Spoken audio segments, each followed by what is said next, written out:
अगर आप 2018 के आसपास पंजाबी म्यूजिक सुनते थे तो एक नाम बार बार सुनने को मिलता था, गुरी।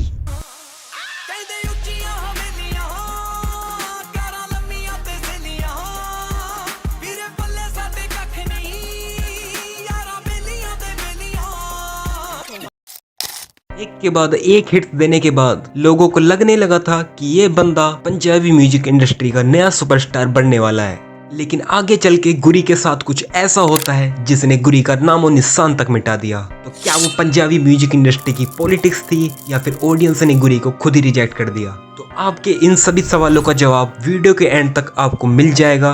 और in the end I will gonna share my personal opinion on the Guri, so don't skip without watching the end. लेकिन उससे पहले वीडियो को लाइक करके चैनल को सब्सक्राइब जरूर कर लो, क्योंकि अगली वीडियो उस आर्टिस्ट पर होने वाली है जिसके बारे में आप सोचते हो कि आप बहुत कुछ जानते हो, but in the real you don't know nothing about him.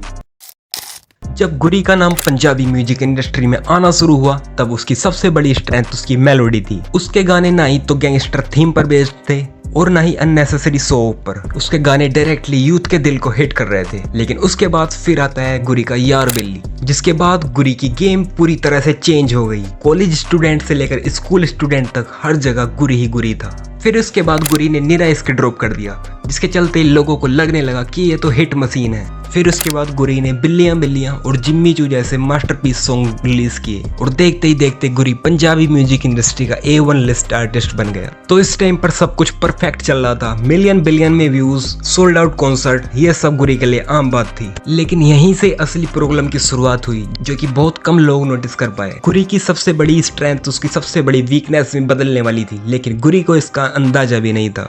Actually music industry बहुत क्रूअल होती है। यहाँ पर लोग तुम्हें तभी सपोर्ट करते हैं जब तक तुम उनको सरप्राइज देते रहते हो, और अगर ये सरप्राइज देने में आप नाकाम हो जाते हो तो ऑडियंस एक सेकंड में बैक फ्लिप मारकर अपने उसी आर्टिस्ट के पास चली जाती है जो उसी अमाउंट का सरप्राइज उनको दे रहा है। और ऐसा ही कुछ हुआ गुरी के साथ। एक्चुअली 2020 के लॉकडाउन के बाद बहुत सारे आर्टिस्ट ने पंजाबी म्यूजिक इंडस्ट्री में एंट्री मारी, जिसके चलते नए लिरिक्स और नए टाइप ऑफ बीट्स का इंट्रोडक्शन हुआ, जिसके चलते ऑडियंस को न्यू टाइप ऑफ सरप्राइज मिले। तो ऑडियंस ने एकदम से बैक फ्लिप मारकर न्यू आर्टिस्ट को रिकॉग्नाइज किया और उनको सुनना पसंद किया। और गुरी की दूसरी बड़ी कमी थी, गुरी उसी टाइम पर टिकटॉकर छपरियों के साथ रील बनाने में बिजी थे, जिसके चलते उनकी पर्सनैलिटी का भी बहुत ज्यादा डिग्रेडेशन हुआ और उसका सीधा असर उनके कैरियर पर पड़ा।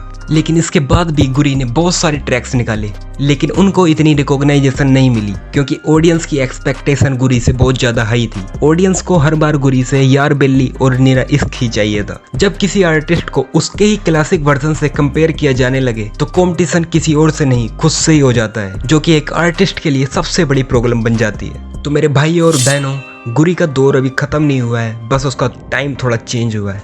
ही is only one hit far away to gain all of that once again. तो क्या गुरी 2026 में एक वैसा हिट दे पाएगा या फिर नहीं? कमेंट सेक्शन में अपना ओपिनियन जरूर दो। और हाँ, my opinion about Giri is that bro, I need your come back with those यार बिल्ली वाइब्स।